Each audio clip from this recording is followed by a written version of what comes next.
السلام عليكم. طبعا امس لعب منتخبنا مع المنتخب العراقي وفاز وقدم اداء جيد، لكن انا اليوم اجيب لكم اجمل هجمه لمنتخبنا، تابعوها معي. شوفوا شوفوا كميه الانسجام، شوفوا عدد التمريرات بين اللاعبين، شوفوا معي، شوفوا كيف تم صناعه هذه الهجمه. يا سلام.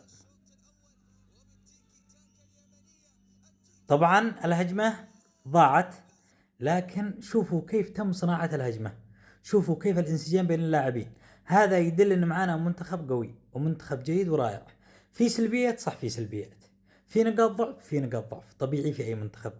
طيب ايش اللي محتاجه منتخبنا الان؟ منتخبنا محتاج مباريات دولية كثيرة، ومن مباراة لمباراة بيتطور مستوى، وبتشوفوا كيف مستواه امام الامارات وعمان بيختلف، بيكون افضل مما كان امام العراق. وبتشوفوا منتخبنا هذا له شخصية قوية، لاعبين مع بعض من منتخب الناشئين والشباب والآن أولمبي، أغلبهم بيلعبوا مع بعض منسجمين.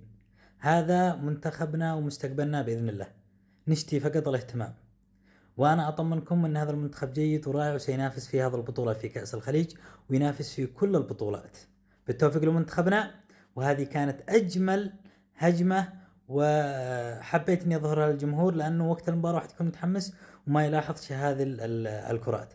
تحياتي لكم وبالتوفيق لمنتخباتنا والى اللقاء.